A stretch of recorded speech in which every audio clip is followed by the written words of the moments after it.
What is it like when the glamour of Hollywood collides with the muted pain of burnout? Live on national TV. It started like any other late-night segment. An old pro, beloved and distinctly quirky, stepped onto a comfortable stage, anticipating witty banter, some good-natured laughs, and perhaps a nod to his new pet project. But in a matter of minutes, that comfortable cadence was disintegrating, replaced by something honest, something authentic. What unfolded wasn't just awkward banter or an off night. It was a reckoning, one man trying to share something joyful, the other wrestling with the quiet weight of his own unraveling. Now, we've all seen talk show spats before. A little sarcasm, a little ego. It happens. But this was different. Perhaps you felt it too. That instant when somebody gets you so wrong, you wonder why you bothered to try to share something important in the first place. Or perhaps you've seen a friend, a coworker, even a loved one snap, not at you, but because they were quietly being burdened with more than they could bear. This story, in its essence, is about two men at very different intersections. One entering a new chapter in his life, pursuing the happiness of music, not because it was popular or lucrative, but because it kept him alive. The other slumped in the same chair he sat in for years, gradually losing sight of the spark that made it all worth it. The tension between them didn't ignite in one blazing instant. It seethed, raged slowly, a condescending question here, a biting barb there, until, somewhere in the middle of the interview, the dynamic started to shift. The guest turned guide, the host, the unraveler. And throughout it all, something amazing occurred. There is a quiet strength in vulnerability, particularly when it is unscripted, unexpected, and taking place under harsh studio lights. What began as a contentious back and forth evolved into a discussion about happiness, meaning, and the quiet wars we all wage behind our well-coiffed facades. If you've ever felt unappreciated, misunderstood, or just a little worn down by life's expectations, you'll see yourself in this story. And maybe like Jimmy, you'll be reminded of something simple but easy to forget, that joy isn't just a luxury. Sometimes it's the one thing that brings us back to ourselves. So sit back, settle in. This isn't just a talk show meltdown. It's a story about grace, about second chances, about what happens when we're brave enough to speak honestly and kind enough to listen. Let's begin. What happens when one of Hollywood's most beloved oddballs walks into a late-night show, only to find the host unraveling right before our eyes? Well, you have one of the most cringeworthy, tense, and flat-out unforgettable moments in TV history. Tonight, I'm taking you through exactly what went down when Jeff Goldblum, yes, that Jeff Goldblum, got booted from Jimmy Kimmel Live in what many are labeling a total meltdown, but not by Jeff. Before we get into this chaotic train wreck, make sure you subscribe. And while you're here, drop a comment with your favorite Jeff Goldblum moment, whether it's Jurassic Park, The Fly, or that quirky jazz number he played on a talk show once. We'd love to know. Now back to the drama. The tension actually started before Jeff even stepped on stage. Behind the camera, matters weren't so bright for Jimmy Kimmel. According to those who work closely with the show, he'd been getting pushed by the network all week. Ratings were plummeting, his jokes weren't hitting quite the same way anymore, and executives were on his case. He was obviously taking the heat. But still, what happened next was difficult to watch and harder to forgive. Jeff Goldblum emerged with that familiar glint in his eye. You know the expression, like he's going to share some celestial inside joke with you that he alone gets. He was there to support his new jazz album, something that he was actually passionate about. But Jimmy? That wasn't on his agenda. So Jeff, Jimmy started, his voice just a hair sharper than normal. Another jazz record then. I mean, how many times can you redo the same thing? Now, if you are familiar with Jeff Goldblum at all, you understand that's not how you begin a conversation with him. Jeff cocked his head, that familiar, thoughtful hesitation, and breathed. Well, Jimmy, he said, I wouldn't call it reinventing anything. Music it's a living thing. It changes with every performance, every interpretation. It was a considerate answer.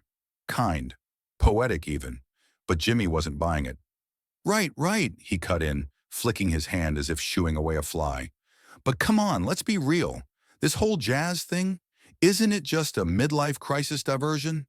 And just like that, the air was let out of the room. The crowd, who had been laughing a second before, was now silent. You could practically hear the groan. Jeff's grin faltered briefly, and you could sense something change. This wasn't lighthearted banter anymore. It was personal. "I'm sorry, Jimmy," Jeff replied calmly, but with a new edge in his tone. "But I think you're getting the wrong idea about what music is to me. This isn't a hobby. I've been playing piano since I was a kid. Music's been around me longer than acting has." Jimmy shifted back in his chair, producing one of those talk show smiles that doesn't quite reach the eyes. "Oh, come on, Jeff," he said. "We both know why you're really here. The acting work slowed down, and now you're trying to stay in the spotlight with this jazz thing. And that's fine. Just be honest about it." And that's when things really got uncomfortable. Jeff stood up, interlacing his fingers, and for the first time throughout the interview, he stared Jimmy straight in the face. Not with anger, just with intensity. The kind that makes everyone in the vicinity stop dead in their tracks and just observe. "Jimmy," Jeff said, voice flat and consistent, "this is interesting. You brought me here to discuss something important to me, and instead, you're ridiculing it. Having a bad night? Because this gets personal." Jimmy's laughter cut through the silence. It wasn't his typical chuckle. It was bracing, bitter, almost personal. "Jeff, this is television," he said. "This is entertainment. I'm trying to have a real conversation here. Something more than the same old promotional fluff." Jeff stayed composed, though his voice lifted just a notch, and that familiar, thoughtful rhythm of his speech remained. "A real conversation," he repeated. "A real conversation would mean actually listening to what I'm saying, not just waiting for the next chance to mock something that brings joy to people. Real people." You could glimpse it in the background. The crew was beginning to squirm uncomfortably. The camera continued to roll, but off to the side, Jimmy's assistant was flapping his arms, attempting to catch the host's attention. No dice. Jimmy was too caught up in the moment, too far gone. "Come on, Jeff," Jimmy demanded, his voice louder now, his tone more angry. "Perhaps the problem is you think everything you do is some sort of art. Perhaps sometimes a hobby is just a hobby." That's when Jeff got up. Not angry, not to draw his attention. He stood the way Jeff Goldblum always does, meant to, slow, elegant, as if he was very thoughtful and made a discreet choice. "Jimmy," he whispered, "I believe you have misunderstood. I was here tonight to talk about something that is very important to me. Something that makes people happy. If you're not one of them, that's fine. But I'm not going to sit here while you ridicule it." The tension mounted to a critical point. Jimmy's voice lowered, and something in it went icy. "Sit down, Jeff," he said. "We're not through." The mood changed instantly. You could sense it on screen. The crowd, the crew, even the band. Everyone knew it had crossed the line. And then Jeff did something no one was anticipating. He turned beyond Jimmy, beyond the crowd, and stared directly into the camera, straight into the living rooms of millions of viewers. "You see," he explained, calm but firm, his eyes steady, "I believe the people back home are entitled to something better than this. They're entitled to conversations that build them up, that honor the things people hold dear, not ones that knock things down just for a laugh." And then he turned to Jimmy, who by this point was visibly seething. "And Jimmy," Jeff said softly, "I think you are entitled to something better than this too." That was it, the point of no return. Jimmy's face reddened. "Don't you psychoanalyze me on my own show, Jeff. Sit down and complete this interview like a pro." Jeff's eyebrows shot up, not angry, but surprised, almost amused. "Professional?" he echoed. "With all due respect, Jimmy, what we're doing here, this isn't professional. This is you sorting through something, live, and I'm not going to be your target for it." The room was completely silent. Even the die-hard fans in the crowd didn't know what to do. This wasn't uncomfortable, it was raw. Jimmy's bandleader, the one who was normally cool and standing outside things, was looking around, clearly uncomfortable, perhaps trying to decide if he should intervene, but unsure how. And then Jeff continued, You want to know what's not professional? Jimmy got up standing too, his voice louder, almost defensive. What's not professional, he stated, is showing up on my program and condescending to it like you're better than the questions I'm asking. Slowly, firmly, Jeff shook his head. Jimmy, I never said I was better than anything. All I asked for was a little old-fashioned respect. Just some simple courtesy for something I care passionately about. That's not unreasonable. Jimmy laughed, but it was empty, bitter. Respect? You're a man who speaks to dinosaurs on the big screen, and now you expect the world to treat your playing on the piano seriously? Get real. The whole thing is a joke. That's when something changed in Jeff's attitude. Until now, he'd been patient, almost fatherly in the way he explained things to this child. But now there was a stillness of strength behind his words, a firmness. Jimmy, he repeated, boring into the host with his gaze. Listen to this. Actually, listen to this. I've been doing this job for more than 40 years. I've worked with some of the smartest, most talented individuals on earth. And if I've ever learned one thing, it's this. Success is not about knocking other people down. It's about constructing something that's genuine, something that counts. Jimmy rolled his eyes. Oh boy, here we go. A life lesson from the guy who hit his peak in the 90s. That got a gasp out of the audience. Not laughter, just shock. Even some of Jimmy's staff looked stunned. It was a below-the-belt remark, and everybody knew that. Jeff stood there taking a moment, and then he smiled. You know what, Jimmy? You're right. I did have some tremendous times in the 90s. Jurassic Park, Independence Day, The Fly. Those were incredible experiences. But the difference between you and me? He paused, leaning just a little bit forward. I don't view my previous success as the pinnacle. I view it as a building block. Jimmy was pacing now, waving his hands as he spoke, obviously angry. A foundation? For what? Trying to be some jazz musician? For fooling people into believing you're something you're not? Jeff didn't blink. For growing, he replied matter-of-factly. For exploring. For discovering new ways of connecting with others. Jimmy, how long has it been since you've done something that really scared you? How long since you put yourself out there, really out there, in a way that left you feeling vulnerable? Jimmy caught himself snapping back. I do that every night.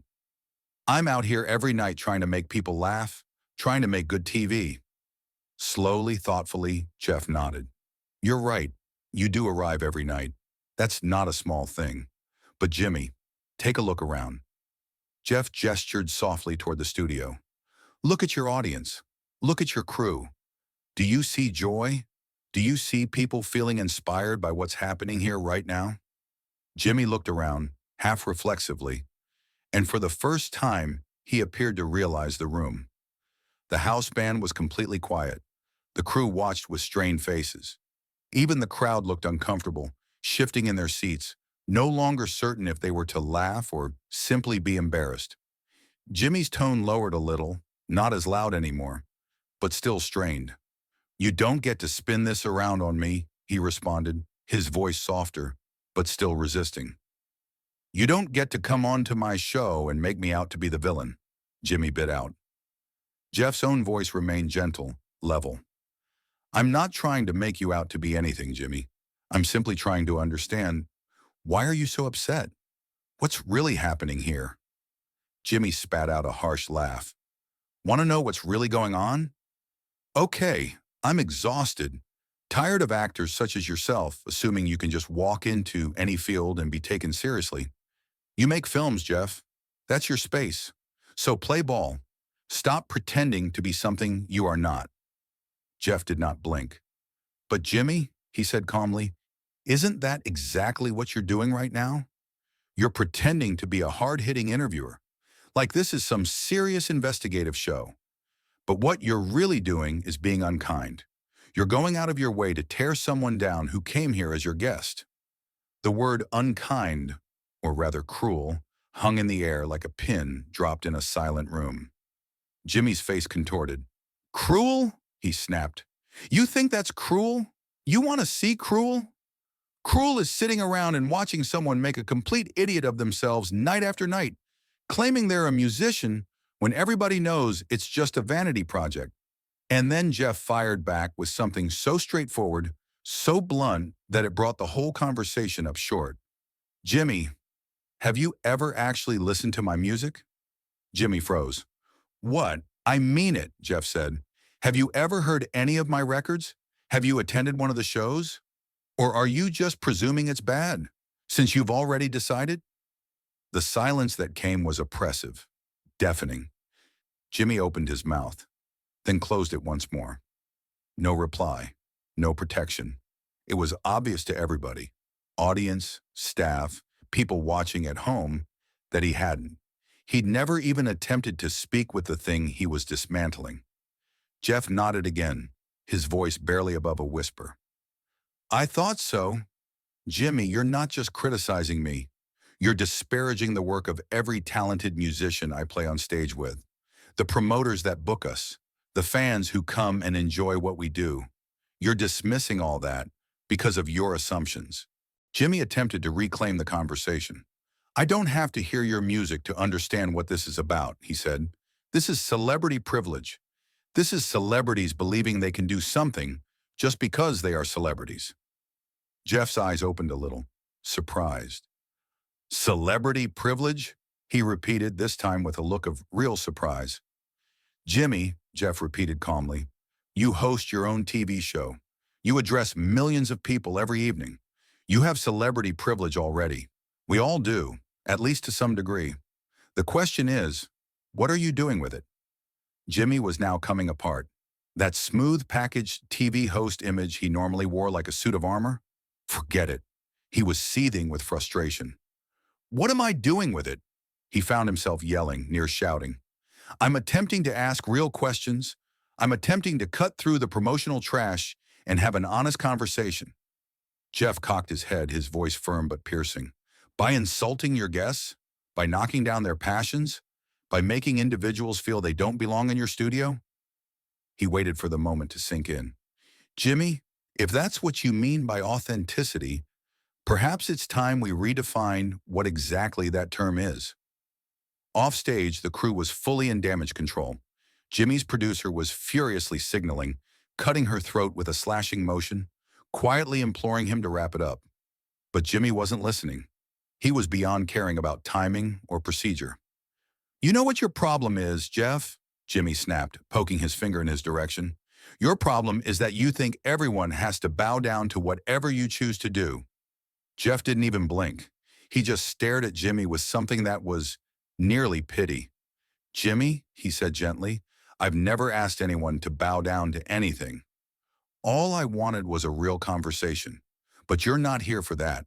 You're not interested in listening. You're interested in conflict. You want to feel better by making someone else feel small. That's not what this moment is supposed to be about. Jimmy's voice cracked as he fired back. Then what is it about? Jeff spread his arms wide, calling for an actual moment of insight. Assist me, Jimmy.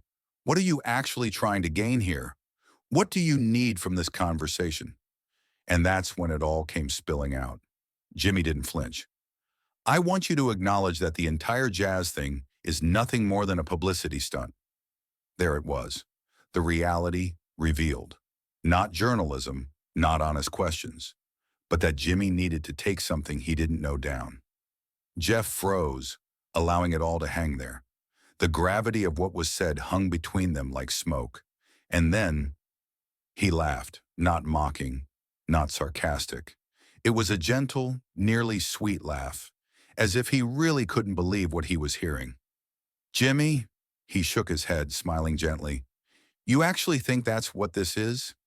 You believe I've spent years of my own time, my own money, working alongside of impossibly gifted musicians, playing in tiny, beautiful rooms everywhere in the world, all for publicity.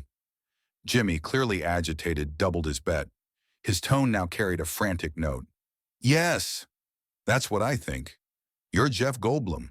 You could draw attention 100 different ways, but you did this because you believe it makes you sophisticated. Jeff's laughter grew deeper, warmer now. Sophisticated? He repeated. Jimmy, do you have any idea what that word means? It means complex, refined, something that's been honed by experience. He stopped and smiled again, but this time with pride. And if that's what my music has become, then I'm honored. But no, that's not why I do it. Jimmy leaned forward, pushing harder, as if he believed he'd stumbled upon some sort of trap.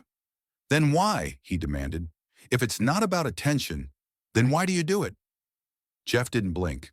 His answer came swiftly, and it sliced straight to the core of it.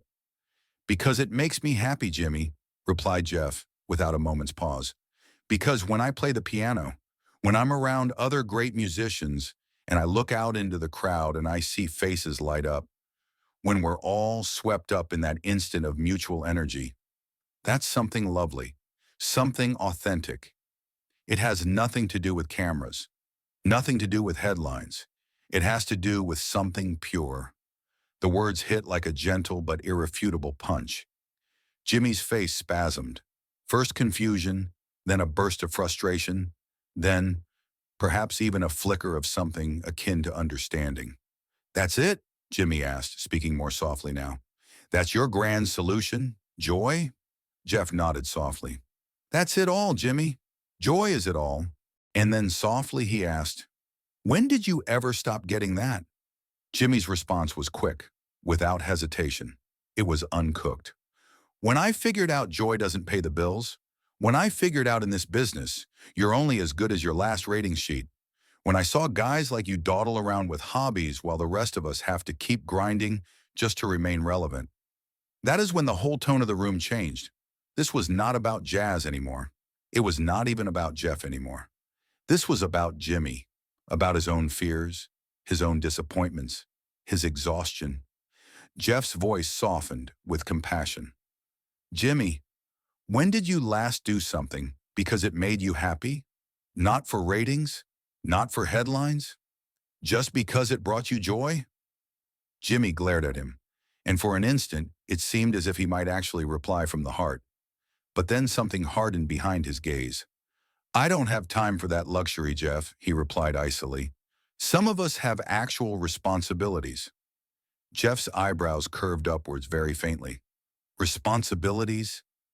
Disbelief crept into his voice now, tender but genuine. Jimmy, you have one of the most powerful programs on TV. You meet interesting people. You bring people laughter into their homes. You're involved in moments that are important to people. How is that not a privilege?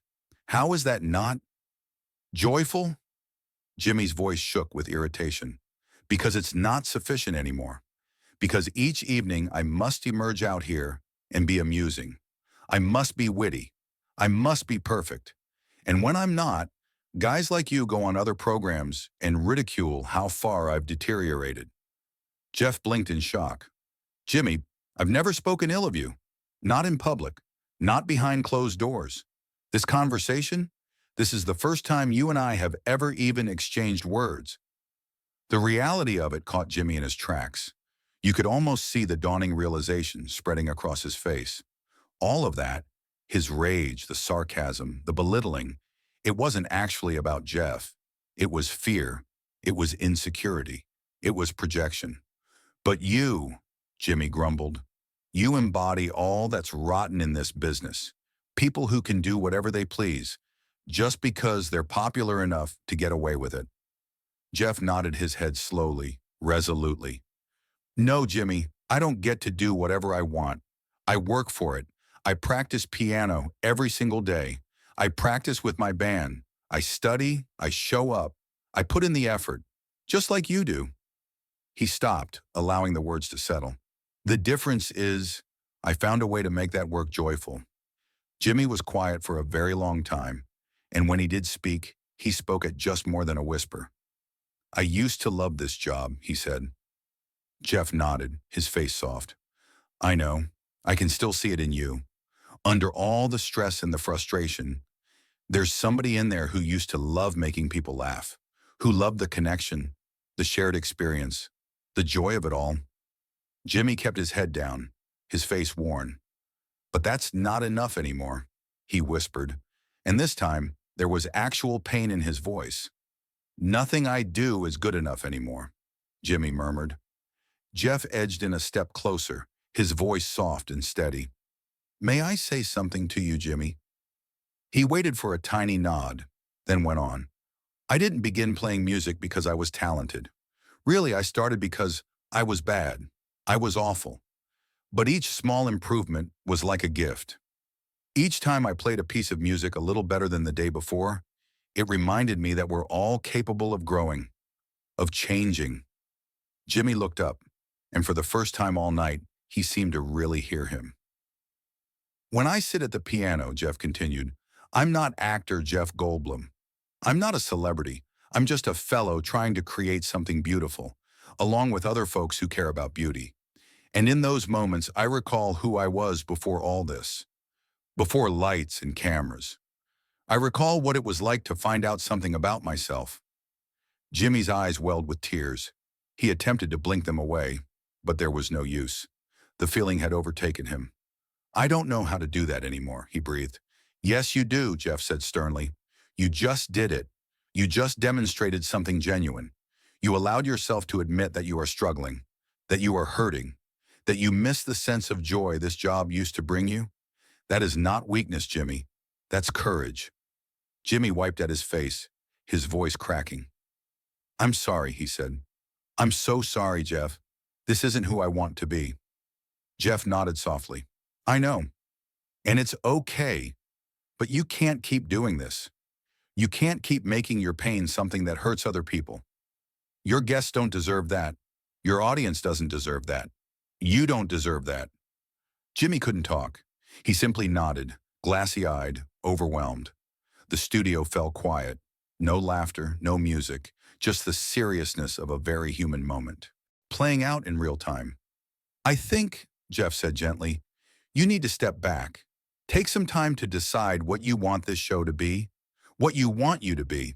Because right now, Jimmy, this isn't serving anyone, not even you. Jimmy swung around and looked at his crew, at his crowd, people he worked with for years. They weren't laughing or applauding. They were sitting in worry and hope. I don't know how to repair this, he confessed softly. You don't have to repair it tonight, said Jeff. But you do need to cut off making it worse. He breathed slowly. Jimmy, I'm going to go now. Not because I'm angry, but because I think you need room. Room to breathe, to think, to figure out how to move forward. Jimmy nodded once more, still silent, chastened. Jeff went over to the piano, the same one arranged for musical guests. He sat down and let his fingers discover a few soft, uncomplicated notes. Nothing flashy, just something gentle, something mending. Then he faced the camera. Music, he explained, is about connection. It's about finding something honest and sharing it. That's all any of us are really trying to do. In music, in work, in life. Find something true and pass it on. He moved to leave the stage, but just as he neared the door, Jimmy spoke up, his voice little more than a whisper. Jeff, wait. Jeff turned around. Thanks, Jimmy replied, for not giving up on me, for seeing something in me that I couldn't see in myself. Jeff smiled softly, familiarly. We all get lost sometimes, Jimmy. The important thing is finding your way back. And he left. The camera stayed with Jimmy. He stood by himself on that stage, motionless for a moment, vulnerable, still, human. Then he turned to his audience. I think we're going to wrap up the show here tonight, Jimmy said quietly, his voice even softer than normal. I've got some things I need to consider. And just like that, the screen went black. That would be the final episode of Jimmy Kimmel Live he'd be hosting, at least for a while. When Jimmy did return to the spotlight many months later, he was different, still witty, still quick, but different. There was something new, something richer, a little more elegance, a little more soul. He was more introspective, more stable, as if he'd at last caught up with the exuberance of pleasure he'd initially derived from the work, but had somehow lost in the process. And as for Jeff Goldblum, he continued to make music, continued to play with a smile, continued to arrive with the same curiosity and sense of awe that's always characterized him as so singularly Jeff. And along the way, he continued to demonstrate a simple truth.